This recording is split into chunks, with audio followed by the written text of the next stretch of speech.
Don't make it too complicated.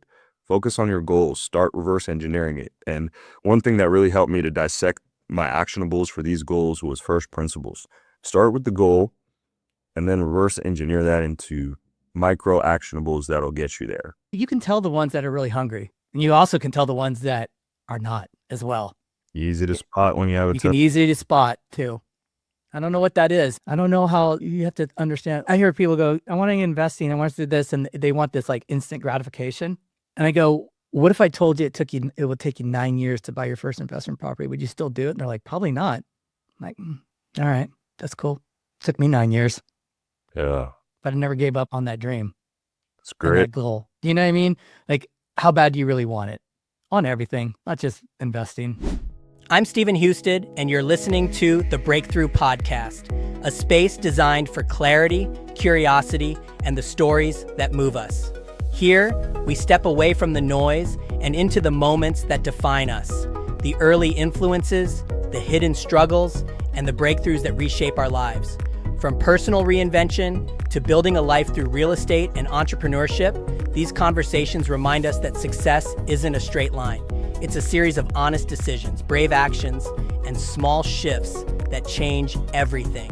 This is where those stories live. Let's begin. Today, I'm joined by Selali Kalevo, a real estate broker, investor, and property management entrepreneur based in Seattle. Selali actually started his career in wealth management, working closely with high net worth clients. And what he noticed was a pattern. The people who truly had financial freedom usually built it through business ownership or real estate. That realization pushed him to pivot fully into the real estate world. Today, he's building a brokerage and property management company focused on what he calls true asset management, not just collecting rent, but helping owners make smarter, long-term decisions with their properties. In this conversation, we talk about how he built his network from scratch in Seattle, the grit it takes to grow a real estate business, and how he's scaling his management company toward a 200-door portfolio. So if you're interested in building wealth through real estate and thinking more strategically about your investments, you're going to get a lot out of this one. Here's my conversation with Selali Kalevo. All right, we're live. Awesome. How's it going, buddy? Thanks for joining today. You're very welcome. Love to have a conversation about real estate, wealth building, and goals in general. So here to take this where the conversation goes. Yeah, that's awesome. And you're based out in Washington, correct? Yes, sir. Currently based out in Washington, Seattle, Washington, living on the east side, Bellevue, suburb of Seattle, the Ritz-Carlton of Seattle, they say, but very enjoyable area. Love the nature. What a beautiful state it is. Yeah. I swear, but it tricks you. I'd come out there when I first started to invest out in Seattle. I flew out there, I think it was like in May, and then I went in like July, and I'm like, oh, this place is amazing. It's so beautiful, and the mountains and the water and everything. It's just a really cool vibe. And then I went there at the end of November one year. I was like, oh, okay, this is dark. This is scary. I was like, I don't know if I could take this on. Yeah, you have to be preoccupied in the gloomy winters, but it helps you keep focused on work. So when the sun comes, you really enjoy the summer, I gotta say. Yeah, how do you do it, dude? I really am generally curious. Like, how do you go through the weather when it's cold and dark for like periods of time? How do you stay motivated or want to get outside? Yeah, that's a good point. So oddly enough, I was raised about 3 hours south of Seattle with similar weather, Vancouver, Washington, on the border of Oregon and Washington. And then coincidentally, I picked up snowboarding in my early teens for the winter times because I was an outdoor athlete for most of my life, played soccer. So I got used to the weather when it came to competition. But like you said, going to get groceries in the rain is definitely not the funnest thing to do. So I always made it an effort to have something to look forward to in the different seasons out here. Summer is pretty easy to keep busy. It's very beautiful. Outside of that, December, January, February, try and get some snowboarding in, hiking, and then outside of those two specific seasons, just keep focused, keep grinding, focus on real estate specifically, go to networking events, keep motivated by being around motivated people in life. Life really opens up when you're around ambitious people and they're talking about, all right, this October, In Seattle it's raining. What can we do? Maybe we start a real estate project. Maybe we're flying to a different state. Just got back from Atlanta, meeting some gentlemen building some DADUs in Decatur. Pretty impressive guys. And they were moving the strategy of DADUs in Seattle, which is kind of the new thing in our area, to Atlanta. And we were talking about, just generally speaking, appraisers can't even really appraise DADUs in Atlanta because it's not really a commodity. It's not a productized service. So you see a lot of acre lots with a Rambler with 1,000 square foot. And one of my buddies is building DADUs here, has a friend in Decatur. He's like, I have a little bit of money to spend. So funny enough, I just got back from Atlanta before our podcast here, and I was carrying pounds of concrete on my back with the boys. Just a learning experience. I'm the real estate guy. I'm the negotiator. So I do property management and the sales, but again, being around motivated people got me out of the weather. Landed in Atlanta. It was 70 degrees, and I was looking around, and the boys were like, hey, you can find us some deals in Seattle. I said, nope, I'm getting dirty with you guys. So trenches, and lo and behold, they said this is going to be the first DADU in the zip code, and they hopefully will expand that service not only throughout that suburb of Atlanta, but more into the city as well. As density increases, zoning allows. But to your point, it's a long way of answering a short question. Number one is keep a competitive sport, at least for me, for those folks that are competitive, snowboarding, hiking, do that to get yourself physically active and then mentally stimulate yourself, whatever your vocation is. I know ours is real estate. Whatever your vocation is, really drill down into that in the wintertime, because when you get outside and it's gloomy, at least you can look to a nice nest egg for the vacation if you do want to fly out of Seattle and wait for June, July, August. Yeah, the beautiful time there, that's for sure. How have you surrounded yourself with like-minded individuals? That's a great question. I guess I'll share a little bit of my background and then how I jumped into surrounding myself with those people a bit intentionally. But kind of the backstory is, a lot of it came from motivation of self-reliance for myself, goals. You hear everybody talk about dreams. What are your goals? What are your dreams? And that was a little bit too sappy for me when I was a younger guy. A lot of bravado in my early 20s. Dreams? What do you mean dreams? Like, what are your goals? Figure it out after college, Child of immigrants, African immigrants from Ghana. So wanted me to go the lawyer, doctor, engineer route in college, ended up studying finance, jumped into wealth management. And through my experience in wealth management, I saw if you've seen The Pursuit of Happiness with Will Smith, I saw that movie and I said, I'm going to be a stockbroker. That's what I want to be. So first couple of years out of school, I was in the wealth management space, and that opened my eyes to what self-reliance and financial independence really meant. I was seeing a lot of commas behind liquid net worths and what that was doing for families, and families being able to travel as they please, where they please. And I realized, wait a minute, through conversations, I was the analyst for this firm in Bellevue, and I was able to have conversations about how they accumulated the wealth, what it meant for them, what are their goals in life at this juncture of which they don't need work, right? And they're able to create opportunities financially for other family members. So that was very inspiring to me. I got to have a lot of conversations where people opened up about their whole lives, because we were talking about how to allocate their resources accordingly to mitigate risk and maximize gains, as well as allow them an income that would not touch principal. So I say that to say, spent a few years in that wealth management space and then realized for myself, my ability to create a similar outcome, I believed would solely come through physical real estate rather than stocks. I heard from a lot of the wealthiest clients that I ever worked with, they typically came from two routes. Okay, I want to know, what was the pattern that you've noticed between these individuals? I think that's a key. Definitely. I'll say the two biggest facets that I found of those that were economically reliant was they either came from a history of business ownership or self-employment, or real estate, which is kind of a derivative of that, right? One or the other. These were the biggest two commonalities I realized from these two folks. And the key to that I realized was, number one, with real estate is the unlimited vertical for an entrepreneur, right? There's so many niches of real estate, right? We can discuss, right? Property management, brokerage, syndication, development, general contracting, rehab, fix and flip, burst strategy. I mean, you name it. Real estate's got it nationally as well. If you look at the landscape of Seattle, it's a very tech-focused city. And one thing I know about tech, which I had to learn after the fact of being in the wealth management space, kind of archaic industry. Love it, no disrespect, but we're always catching up to trends.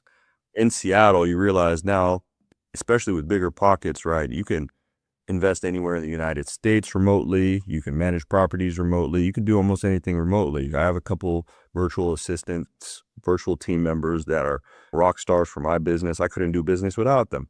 I couldn't even go through my schedule without my virtual team members, right?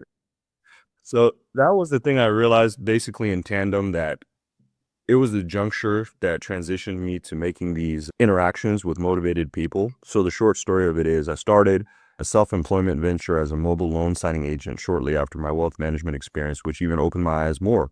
So basically I was the Uber for escrow documents. So I did about 5,000 loan signings, and I got to sit down with people who were transacting in real estate, buyers, sellers, people refinancing. And that earned me about 5,000 1-hour interviews with people who were transacting in real estate, because I'm sure Stephen, that stack of loan documents is not small. It's not at all. So if I come Could to be your an hour, it could be 3 hours. You got it. So sit down, have a conversation. It gets to a point where you memorize the kind of the structure of the appointment, and then I get about 40 to 30 minutes to say, hey, what brought you to this table? And I'll just listen. And these are people that would say, hey, refinancing my loan down to this amount, my mortgage is changing from this, I'm going to reallocate those funds into my retirement. Another person saying, hey, I'm acquiring this asset to redevelop and then build a townhome complex. This is how the negotiation went. Hey, I'm financing this at this price, and then I'm going to refinance out my money, and then I'm going to rinse that into the next property. So that got my mind prepared to jump fully into the work of brokerage and property management. So you asked me to circle back to motivated people. I'm going to summarize it to this, right? I gained a pretty visceral picture of what I wanted for myself in life. I was able to get it to a point of clarity that allowed me to actively pursue it. And it made it very clear for me to pursue people who I saw were doing the things I wanted, quite frankly, to make it quite easy for you. One of my closest friends owns a junk hauling business. And I kid you not, I met him doing a loan signing, grabbed his hand very firmly, looked him in the eyes, and I said, I love what you're doing. I'm taking you out for lunch on Thursday. What time works for you? I'll tell this to the younger folks in my community, especially the young men. Sometimes you have to impose yourself on a situation, right? Not rudely, but if you see something you want, be comfortable fighting for it. I'm willing to go into a room and say, hey, look, there's 3 people I need to speak to, and I'm going to speak to them, regardless of what hurdles there are, right? And this is how I teach my team as well. I'm not big on excuses. I'm big on high agency, right? Don't talk to me about the hurdles. Bring up a solution, and then let's have a discussion about, hey, if you want my help on drilling down this solution, but I'm the type of guy cold calling 100 people a day. I'll door knock. Hey, you've never met me. You don't know who I am. This is why I'm in front of you. I come in peace, and this is what I'm trying to do for you. My biggest property management client, we closed them about 60 days ago, and I was cold calling and tried to get a hold of him about 12 times. And the guy said, I like your hustle. Here's one of my biggest properties. I'd like for you to take care of it. And I tell this to all of my buddies as well. It's not sexy. If you want it, fight for it, right? And then it's nice to focus on the outcomes, right? But us as entrepreneurs, we have to focus on the inputs, right? Don't make it too complicated. Focus on your goals. Start reverse engineering it. And one thing that really helped me to dissect my actionables for these goals was first principles. Start with the goal and then reverse engineer that into micro actionables that'll get you there. You want a 200-door property management business. By what date? How many appointments do you need to set by that time? What's your closing ratio? What are your funnels of sales and marketing? Same with brokerage, same with any entrepreneurial venture. But the entrepreneurial endeavor yields the derivative of economic independence, as we all know. All of us entrepreneurs, whether we fell into it backwards or we pursued it, I feel that generally we are focused on that self-reliance, that comfort for our lives. Yeah, and you kind of learn that not knowing. You have that vision, then you get the clarity, and then you're reverse engineering it, going backwards, and then you're like, okay, what are these steps to get to this point? And then as you go through and you finally, maybe you execute and you do see some success from it, you look back at those steps that you took to get there. A lot of the times at some points, it's really slow. You can even feel like you're going backwards. But then over long periods of time, you realize how far you've come. You got it. I mean, I always tell and feel like I'm getting old because I'm always dropping like wise nuggets, but having You could do that. conversation with a young man yesterday, and he was just saying, he's thinking a lot about life, and I just told him, don't be too hard on yourself, because one thing I know, and my dad used to tease me about this, is the best teachers in life is hardship, right?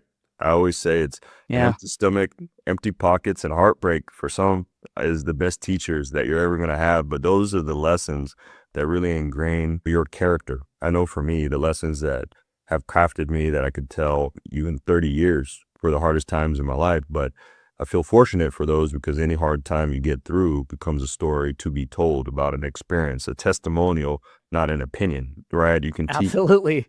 Yeah. Absolutely. Yeah. And that's funny. You just bring up something. I remember when I bought my first house, I had no business buying that house. None. I was a drug addict, didn't know anything about real estate, should have never been buying it, was put in a situation from a friend that was lending and was like, you should just buy this house. Okay, I'm going to buy a house. I didn't even know what closing costs were. Oh. Like, I got into that house and everything, at the worst point of my life, not the best point, the worst. Like, I'm going to lose this house. Then I got clean and I gained clarity. And I knew I was going to have to rebuild everything from the ground up. Every single thing. And then I read one book that, like, oh, I should learn how to invest in real estate. Okay. As everything is bad. Everything was bad. But I had clarity at that point. And it's just interesting now I look back. My story never started. But the only thing that I remember about this, buying that first property, was I actually did a house hack. And the reason why I did the house hack was I knew damn well I couldn't afford the mortgage.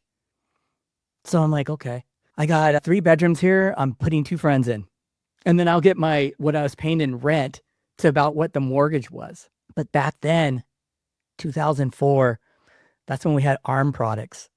And that payment was fine at the point that it was at. But once it adjusted, it was like triple at that point. It was so crazy.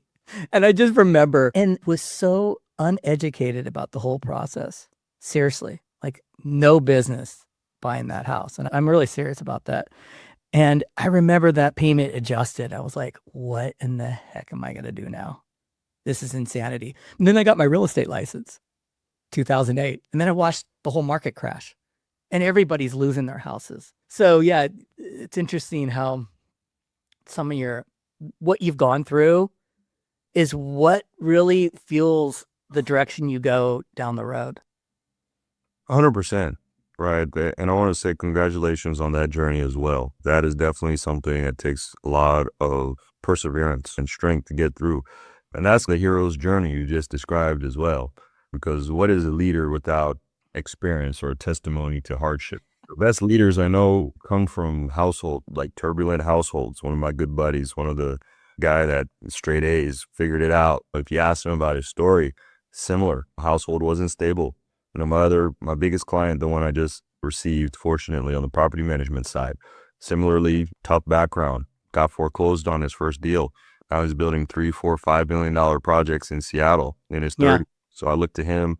And those are the people I kind of gravitate towards as well, is that those that have came through hardship.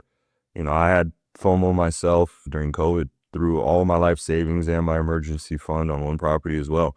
And I was forced to figure it out because I knew that mortgage I can't afford, but I'll figure it out. 15 days later, I had an Airbnb. 30 days later, I was a super host and still have that property. And I still look at it and I say I was sacrificing good food to make sure that house and mortgage was fed. But again, to your point, I got to say that cheers to the hero's journey. And real estate is really a vehicle to help you understand that journey, because it's one of those vehicles where typically you are coming into it with debt, and debt means you have to perform. It means it's calling for you every first of the month. Something needs to happen. Something needs to be paid. Some property, for example, to your point, I do have a property management company that I'm growing as well. And I feel very fortunate on that front because you can build it with no debt, just hard work and a phone, right? And it's pretty low leverage. You just got to be committed to solution seeking. But again, it's just the hero's journey through and through. There's a lot of variations of that journey, but the similarity of every hero's journey, those who are top performers in any industry, is if you ask them, you'll find hardship. It's just about how far you dig deep. And they're going to tell you, I chose to go to war with this hardship. I didn't let this hardship define me. And that's the key about life, especially as an immigrant coming to America, is just how bad do you want it? Right? I look to the right of my desk and I've got a note that says, nobody cares, work harder. All right, David Goggins, just figure it out. If it's a 2 a.m. night, 3 a.m. night, if it's overnight, how bad do you want it? And it's going to kick you while you're down. Are you willing to go back and get back up and fight again? Yeah, and there's something to be said when you start from the bottom as well. You really have to do some serious soul searching, and you really do need to if you have the clarity that you want to go down a different path, you also have to realize that path is going to test you in so many different ways. One day you could be on top of the world. The following day you can be second guessing your entire existence on what you're doing. And I think investing in general, that's one part of our life journey. Let's just call it what it is. It's one thing, but it also teaches you things about yourself as you go along dramatically. Being an entrepreneur it can be very rewarding, and there's a ton of fulfillment from it. And then it can really push you down too and make you insecure at points on, am I really good at this? It's easy to, especially online, to compare yourself to others and where they're going. And there's always somebody better looking, better body, more richer. That's an interesting ball game to play. It is. And reading helps a lot. To your point, is just, I always, Yeah. regardless of how far you get in this game, it is never ending. You get all your pieces. I know I'm a big fan of Alex Hormozy, and he mentions it, but at the end of your journey, you take nothing you win with you. Call it a win or whatever. You get that $5, $10, $15 million house, the $15 million of assets and liquidity, that private jet, whatever it may be. You don't take that with you when you go. You push all those pieces back to the center of the board. So one thing that's been helpful in the journey of entrepreneurship, right, for me, was the just reading of Stoic philosophy as well. Sometimes I do weird things. I'll sleep on the floor for a day to say, well, I'm thankful for having a bed. You think about the hardest thing that ever happened to you. I look around myself and I wonder who's got it harder. Traveling helps as well. But in the entrepreneurial journey, I think I'm very fortunate with real estate, because it's, especially in this day and age, is you go on YouTube and you can find thousands and thousands of stories of very successful entrepreneurs that went through hardship, right? And when it comes to the outcomes of real estate, is just, we're very fortunate in this information age, technology age, to just study those that came before us, to say, hey, my strategy in real estate is property management for its recession resistance. And then I also like the asset management component of it from the real estate standpoint, because at its core, property management essentially is just problem solving and a meeting of the minds. You have a landlord, you have a tenant, you have a contract in the middle. Tenant foresees the contract means X. Landlord foresees the contract means Y. You're in the middle to communicate to both parties to make sure they're both happy. So me personally, what I enjoy out of that relationship is, number one, again, imposing myself on the situation. I spent this weekend sanding down doors, moving hinges, fixing a hot water heater, changing doorknobs. But out of that work, I was able to have a conversation with the tenant that said, hey, Selali, if I were to buy that piece of land over there and construct a new home, is that something you could help me with? I said, of course. Earning the relationships, right? The landlord as well. He's like, I really appreciate you stepping out to do something that seems rudimentary, something that it's not really the best use of my time, quite frankly. However, it shows that I care, because I do. I'm going to shake the tenant's hand and say, hey, did I resolve the things that were giving you issue in this house? He said, yeah. Dropped off my business card, and now we can have a discussion about helping them find a home. Another one of my clients, retiree, they own a couple properties, and what I like to focus on is highest and best use analysis. I got put on my pursuit of happiness hat. I like to ask my landlords, what is your goal with the property, right? Because sometimes folks are looking at it from a one-dimensional lens. It's like, I want cash flow. It's like, that's not good enough. Let's break that down. What does that mean to your life, right? It's like, well, I need X amount to live comfortably in my life. Here's my layout of my finances. So coincidentally, one of my clients had a property, a duplex, which she was generating income from in South Seattle, generating an okay amount, a couple thousand. And then we're discussing raising rents on the tenants. which I said, of course, that is my job if we need to have that discussion. However, again, what is your goal with the property? She said cash flow. So we broke that down. So I did some research. So I realized that the duplex needed some deferred maintenance. So the duplex is about, I want to say 70 years old. So I looked into the zoning records and I said, were you aware that your zoning was upzoned to a higher density? We have 2 units on this parcel.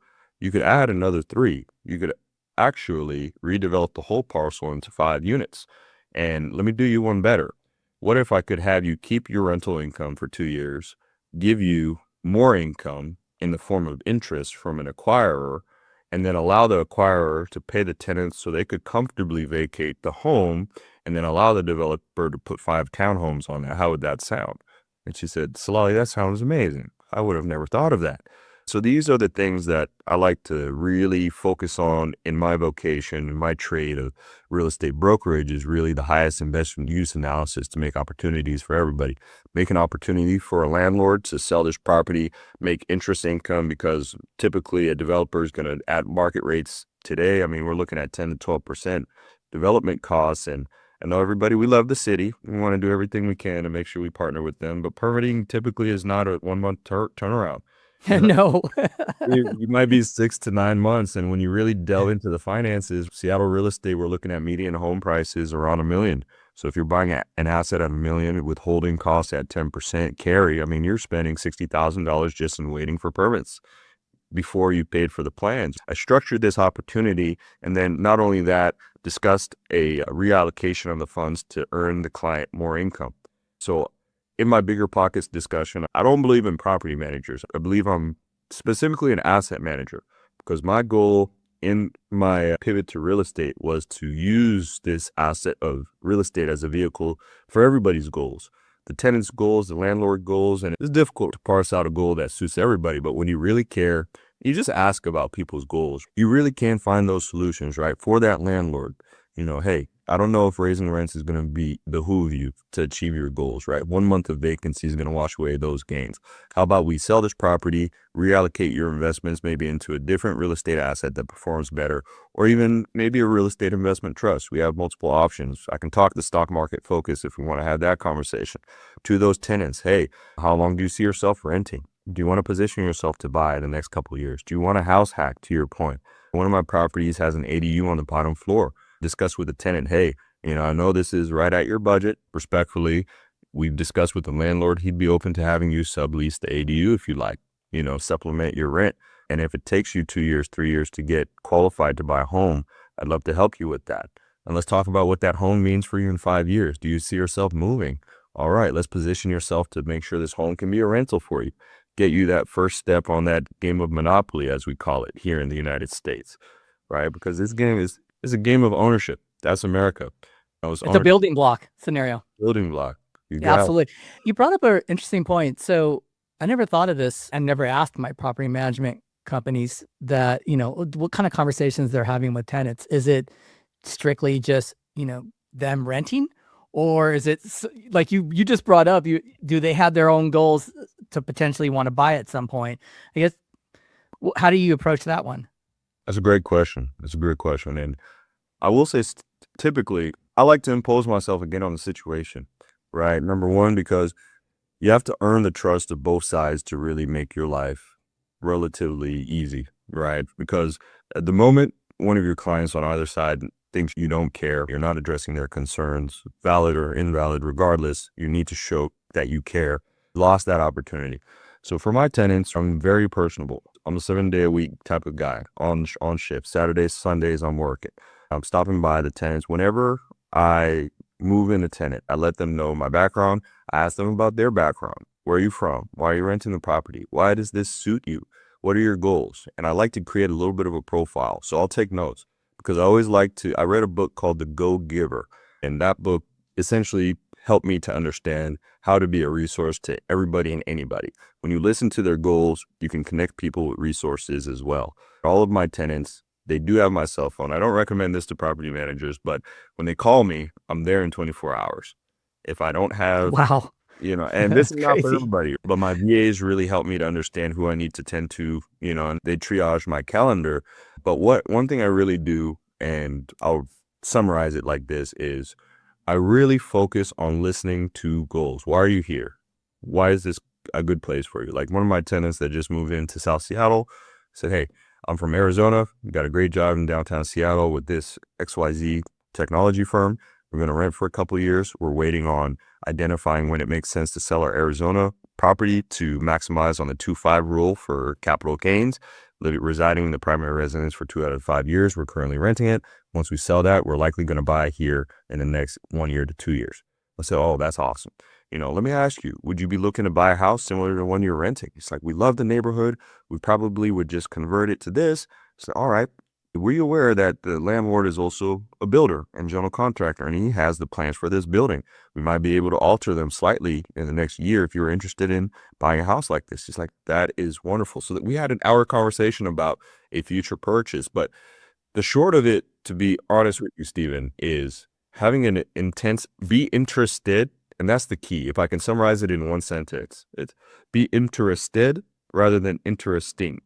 I try to have an 80-20 principle when it comes to me learning about somebody, and I'm sitting down and I'm not on a podcast just throwing out all of Selali's goals. Is I try to speak 20% of the time and listen 80% of the time. And if I feel that I really need to save this information, I'm pulling out my cell phone and I'm taking notes. And I ask them respectfully, I love your goals. Mind if I take a few notes about those? And I'll save it in the CRM. And I'll go through every property's notes for the landlord and tenant, go through goals, try and memorize birthdays, try to memorize anniversaries, move-in days, and let them know, hey, I'm a human too. I'm not a robot. I'm not going to call you just when something's wrong. Sometimes I'll call my landlords just to check in. How are you? How was the new year? What are you looking forward to this year? And that is my focus for my business. Phenomenal. I love that you're taking notes on, just what people are into and what they're doing. That's a brilliant move. How many doors are you managing now? So right now I'm just under 30, and we're being very selective on who we onboard. So like I mentioned, we're focused on asset management rather than property management. So I'm systematizing these conversations because I'm getting I like how you did that. I like how Yeah, you're framing that. we don't accept everybody. So we do interview people that we onboard. So we actively offer leasing analysis, complimentary, or I call it highest and best use analysis. So we identify the property, make sure that we're a good fit, because I tell clients up front, I'm not a property manager, I'm an asset manager. I'll get you your property rented and fully compliant. But my goal is to make sure we have a relationship so I can be your go-to for any real estate discussions. So our expectation is within the next 18 months, we want to get to 200 doors. So we're organically climbing. We should be breaking 35 here within the next 2 weeks. But right now, our big focus is that 200 door count to focus on where we want to pivot. Because at that point, at 200 doors, we're going to be either a franchisable or sellable opportunity. So I believe this is something I'm going to hold close to heart for quite a bit more years. I don't know that I have it in me to sell my nest egg, because it took a lot of time to get the momentum. On Bigger Pockets prior, I was working with a team. And since then, I pivoted to build my own shop so that I could cater to clients in the manner I saw fit, because people are really not delving this deep into people's relationships. I can tell you that from the competition. It's just something that's difficult to do at scale. And as a founder of a company, I believe my best time is focused on those tenants and landlords talking about goals. The rest I can operationalize. But what I found is, me specifically, I do have that niche specific skill set of having that conversation about goals and then crafting that into material opportunities. We're also selling quite a bit as well. Our team is very busy, but the goal is by Q4 next year is 200 doors. By Q4 this year, 50 doors operationalized, fully systematized, and then Q1 2027. Don't want to let out all the secrets, but I have some big things in store for the company. But 200 doors is my expectation by Q4 2027. And would love to have a conversation at that time and see where we're at. But we've started growing a lot in the last 90 days. And I've been the chief slowdown officer primarily because technology is not my strong suit. So websites, all the bells and whistles. I'm the type of guy to walk to your door, shake your hand, and say, hey, let's have a nice beverage and talk about goals in life. Then my virtual team members are saying, Selali, we need to do this with the website, this with the website. I was like, hey, you got this. Call me if you have any issues. Yeah. And you have to understand that as well as a business owner. the CEO of your businesses, you definitely have to understand, what are your superpowers, and the rest needs to get delegated first and foremost. Else you're basically jumping into doing stuff that you only can do half-assed, instead of, having that put onto somebody that's probably way better than you at doing it. Yep. Yeah. And you have to get to the point where you're doing the things that are going to move the needle the most. And that's where the VAs definitely come into. I say this all the time. There's days, when I'm just not feeling it. And that's okay, because I know I have a team behind me that are really working hard and see the vision and know where we're going. And that is such a key to growth, I think, in any business. And your superpower. So I know you like to talk to people, but what else do you see? What else, if you had to like pick a couple, what are they? Grit, I've got to say. Damn. It's got to be the biggest thing, quite frankly. This has been the word, I'm not kidding you, on like the last 3 podcasts Really? that I've had on. Yes, absolutely. Grit keeps comes up. It's funny because it's really been a defining part of my life, just because in my background, I've always been in arenas where it's kind of like I look around, and if I'm just speaking generally to the folks around me, I've noticed that I've always had to definitely fight for the opportunities that I'm looking for, which I'm totally fine with. For example, very fortunate to be on a top performing brokerage team as well. We're a top 1.5% team in the state of Washington in terms of volume. And I'm relatively new to the brokerage world, not necessarily new to business, I'm new to the brokerage world, but I acclimated to this team, and I was interviewed, and the managing broker of the team, he asked me, he's like, Selali, why should I be on your team? And then I leaned in. I said, because I'll outwork every one of the team members on your team. You tell me what the metrics of success are, and I'll double it. And it's funny because a lot of my very good friends say this about me as well. I have a buddy that owns a 7-figure cleaning company, and he calls me for sales advice. I always tease him. I say, hey, look, man, I'm trying to catch up to you. I always call him. I said, hey, Ali, he's got a team of 50 subcontractors doing cleaning for hospital contract. He's kicking butt, right? But I say this to say I'm the type of guy where my managing broker said I can point and shoot Selali. Like today, I'm going to be at 150 dials before 2 p.m. Like I have a block of time for that. My VA is going to do another 100. We're at 250 for today. We're going to have 3,000 dials minimum done by the end of this month. And that is our commitment minimum. I'm going to meet a new person at least, well, not just one person. My minimum is 3 new potential clients per week. If I don't do that, that's a failed week. Regardless of whatever I have doing, regardless of if I'm working with 4 buyers and 3 sellers at the time, regardless if I'm selling through 5 townhome listings and I'm doing open houses every single weekend, like without fail, I will meet new people. So I say this to say grit is a good all-encompassing focus, but I've got to say, because I was a pretty average student, but when it came to being in wealth management, left wealth management with 5 investment licenses that my dad said, wow, I know folks in their 40s and 50s that couldn't get that license. I said, well, when you want something more than you want to breathe, when you want something more than you want food, when you want something more than you want water, it really defines your effort level. I told my managing broker, I'll sleep on a box on the sidewalk to figure this out. Like I am all in. Everything I need to do. I have no emotions about feedback for growth when it comes to entrepreneurship, when it comes to real estate. But yeah, I've got to just say grit, because the one thing about grit is it's an adaptable trait. You don't need to be special. You don't have to have extra horsepower up here to have grit.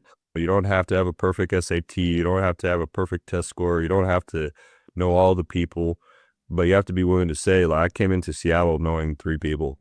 My first year in business, I sold a decent couple $1 million of real estate, but it came from grit. Like I look at the deals and I'm like, most of the people that I did business with never knew who I existed in the year that we transacted.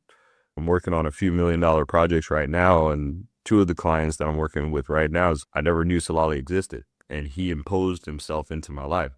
I say Imposed. I love that. I say that respectfully, because when you impose yourself with a good smile, I'm kind of easy to spot in a crowd, about 6 foot, and kind of easy to see. So it's like, fortunately, people kind of gravitate towards me. My good friend says I need to smile a bit more, but when I do, it becomes pretty easy to make friends. But again, that 80-20 principle, try to reverse that. Yeah, I listen for 80%, talk for 20%.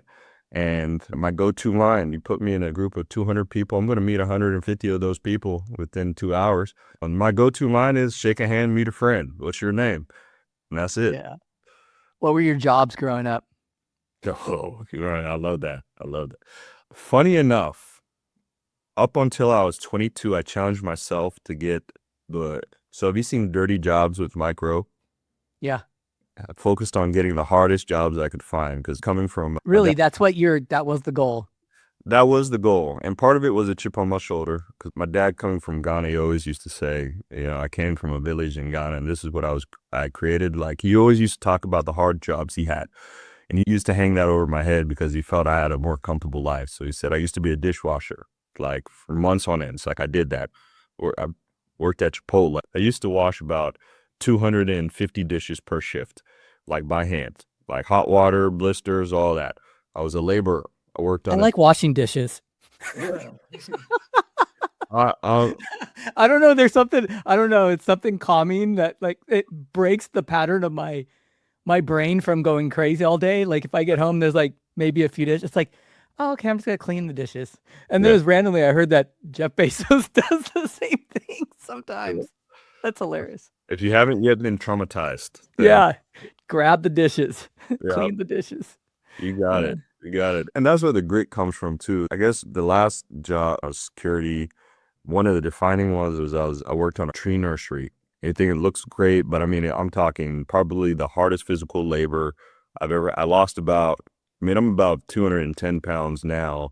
Back in college, I was probably 190. I lost about 25 pounds that summer from being out in the heat, planting trees, creating dry riverbeds. I was working with felons and they became my friends. But then I learned, wait a minute, this is a job that will define me for the rest of my life to say, hey, if I can do this, I can do anything. Pulling trees out of stumps by hand, shovels, pickaxes, jackhammers, ATVs, dragging these trees out, loading them onto trucks, replanting them, getting cuts, bruises, broke a finger, closing one of those tree delivery doors, slammed it right on the finger. Oh, Rope.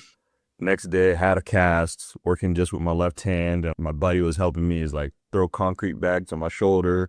I had the cast on one hand, one on one shoulder, one on the other shoulder. And owner was definitely, if I could think of a Navy SEAL instructor, he's definitely that guy. He's like, rub some dirt in it and let's get back to work. He's like, oh, it's swollen. Throw it in some ice. Let's get it back to work. do you consider yourself a deep thinker? When I'm by myself, yes. Let's say the year is starting to end, right? And you're kind of reflecting on that year, on that path. And now you're going to go into a new year, which is kind of in real estate, a reset, so to speak, right? And a lot of things, you start to set new goals. How do you get to that point? That's a great question. I start with the why. Is my why from last year the same as this year?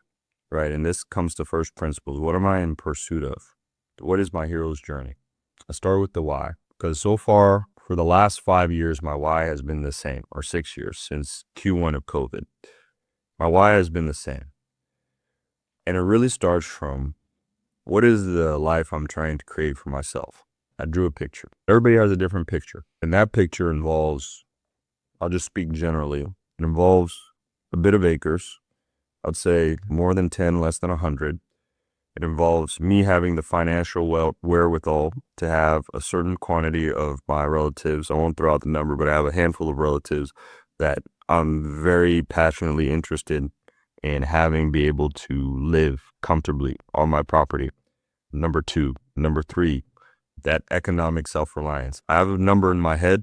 I've created a factor of a 5% interest rate that'll allow me that comfort in perpetuity. So that number I'm in pursuit of. But to get to that number, in summary, thinking deeply, I realized this roller coaster of entrepreneurship, my goal didn't need to be a derivative of the highest dollar amount I make in entrepreneurship, but my ability to soothe out the roller coaster, right? There's a lot more high leverage opportunities that I could look into, high ticket closings, things of that nature. But I thought to myself, I said, it's not so much the home runs that I need to make as much as consistent second and third bases. What are the vehicles that will allow me that? And I said property management and brokerage. And pretty soon I'll be dabbling into ground up development. That is my third approach in this business. And then fourth will be syndication. So that'll be accomplished in the next 4 years.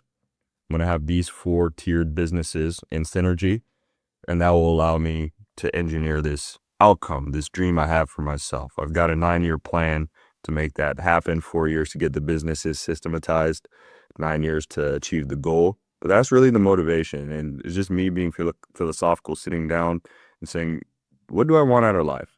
And does it align with the habits that I'm keeping daily?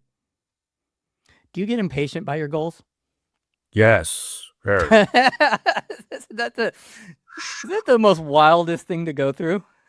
Oh, yeah, man. Yeah. Patience is definitely, I cannot say that's on my list of things that I'm good at. Yeah. I'm impatient, but I'm patient, which is strange. If that Mhm. makes any sense. No, it does. It does. 'Cause if you operationalize the word is, what do you need to do in the meantime, right? Because you become impatient when you're only focused on the outcome, right? But if you can figure out what to occupy yourself with in the meantime, and this is, again, I got to shout out to Alex Hormozy. He's been a very impactful internet presence for me. But when I thought about that, I realized, all right, this is the goal that I want. And I'm looking at other people that are close to the kind of the life that I would want, which is not really helpful. Comparison is the thief of joy. It's stoic philosophy as well. So I just try to stuff all of the impatient thoughts to the side and just focus on doing the thing, right? If I'm feeling impatient, could I pick up the phone and do another dial? Could I have another conversation? Could I be talking to a client about goals? Because I feel like the antonym for impatience is action as well. If you're taking action, you can't focus on the non-controllables. If there's controllables that you can take care of to get you to your goal faster, attack them with violence, with violent effort, violent work ethic. But if there's non-controllables in the situation to achieve your goals, there's no use to worry about it. So that's how I try to roll. Yeah. It's definitely a balancing act in itself. How do you handle the things that in the back of your head you haven't been putting in the work? Because we have them, we have those. And that could be some type of fear, some insecurity, something that's, we know we should be doing it, but we're not doing it. But that doesn't take away the fact that we are doing a lot. 100%. 100%. Do you know what I'm saying? It's something that you have to lean into. And you understand that process. We do. Every little thing that we do, we understand where we're going with it. It's just like, are we going to take that step, or do we need to put our attention and other things? But we do know that we need to work on this part, because this is probably going to make something else better too. Right. No, that's a great point. No, that's a great point. Well, specifically for me, the way I do that is, so number one, I call it the above, beside, and below strategy. So the above, right? I've got a mentor who we talk about goals on the business Cool. side. A very successful gentleman. Shout out to Daniel. Owns another cleaning company. Great dude. So he pours into me. And for example, one of our conversations, he says, "Slide, write down your top 10 goals." He looked at them.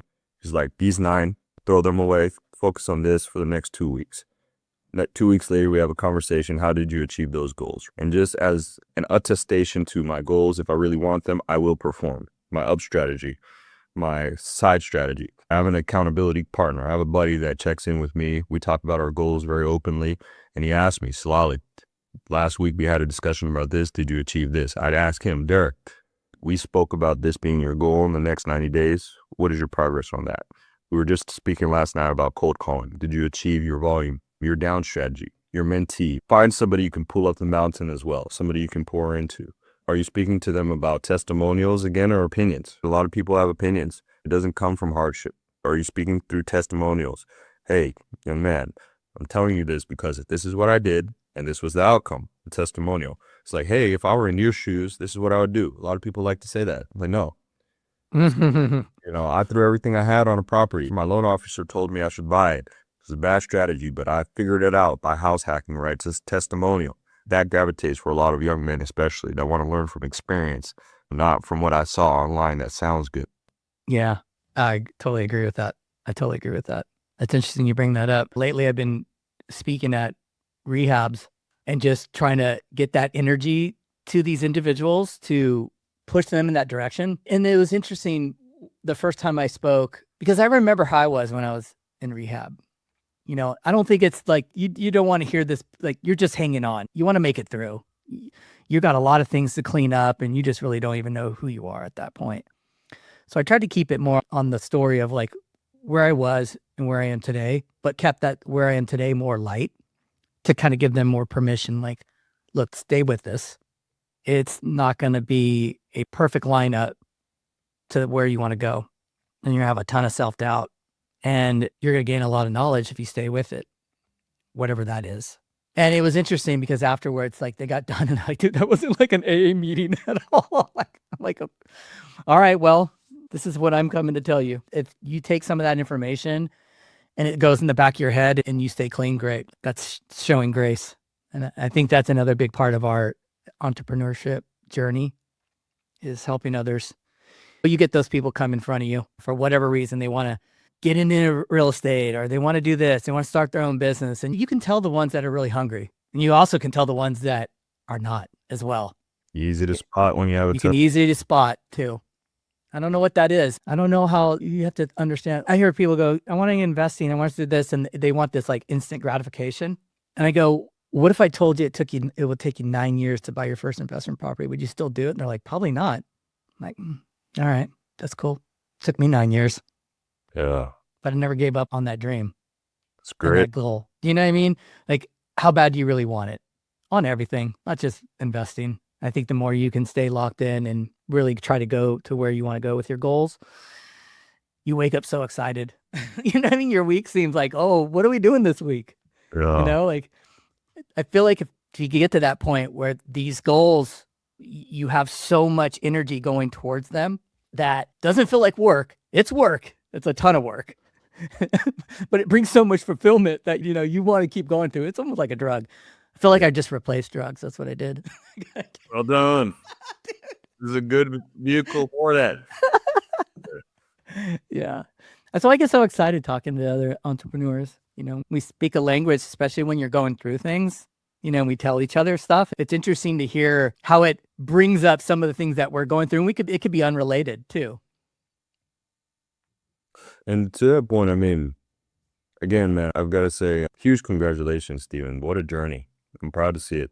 Yeah, the hero's journey is never great when you're in it.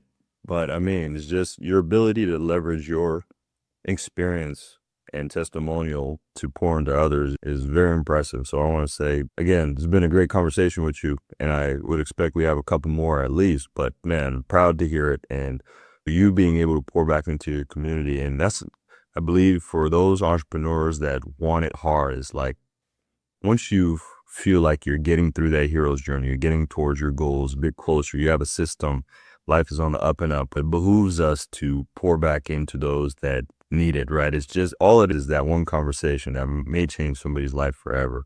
Absolutely. So if it's one person or a group of people, right, that's really what life is about. Get through the journey. Don't make excuses, right? I'm big on high agency. You're a high agency guy.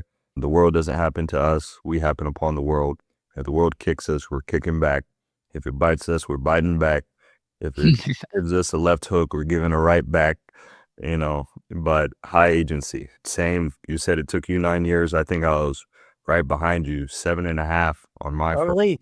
Yeah, Really? I was right behind you, right? But you were locked in, right? I was locked in. I knew. Dude, it's hard to go through it because you're seeing what's going on. Different time period for me because there wasn't really any social media. But it was like, I know that this vision's going to come, but these are the steps. I got to put all this work in. This is what I got to do to get there. And it's not going to get handed to me. It's just not. And you might see people that get it easy. You can find people that start in real estate and just start to crush it right off the bat for whatever reason, how that happened, or they bought a stock or they bought Bitcoin or did whatever, and it blew up real quick. There's some outliers there, but for the most part, most people, it's been a slow burn. Yes, sir. Slow burn. And a lot of people don't see that, but it's taken decades to get to that point. And you got to be able to put that type of vision together and that kind of timeline to see what it's all about. Yes, sir. This is good. I'm glad I had you on. I appreciate it. It's been an honor. As we are entrepreneurs, we all have similar goals. And I think we need more of this, right? Interactions, talking about candid objectives, about life goals. Why are we doing what we do? Because this world, I mean, there's a lot of uncertainty. But the one certainty is, and we've said it multiple times, is grit will get you through. Look around yourself and look at what you're thankful for, whether it's running water, clean water, or a bed, place to put your head. But just keep grinding, because goals that are earned easily are not worth the time. Absolutely. That was great. Perfectly said. I think we'll end it right there because that was it. Awesome. It's been a pleasure. Love it. Really appreciate you coming on today. I'm so glad we're going through this new route of finding our guests. And it's interesting because before, a lot of the guests that I'd have on, I've been following them for a while, so I kind of understand them. And now it's people that I really don't know. And it's a breath of fresh air to get people on and get inspired and walk away from taking something from this conversation and put in the back of my head. And I usually think about everyone who I have on my podcast when I'm done. A couple hours, I kind of think about the conversation and how do I apply some of the things that I heard and learned. It's really cool. So I appreciate you jumping on today. I appreciate the time. It's been an honor, and hopefully I gave a little bit of value to you and your guests. Absolutely. You did. Yeah, you dropped some wisdom. It was great. All right, buddy. You have a great day, okay? You as well. I'll talk to you soon. Sounds Thank good. you so much. Thank you. Thank you for tuning into our show, where we hope you found inspiration and gained valuable insights. If you enjoyed this conversation and want to stay updated on our latest episodes, be sure to subscribe to our podcast and share it with others who might benefit from it. We appreciate your support and look forward to bringing you more candid conversations and breakthrough moments in the future. Until next time, take care and keep exploring new ideas and strategies.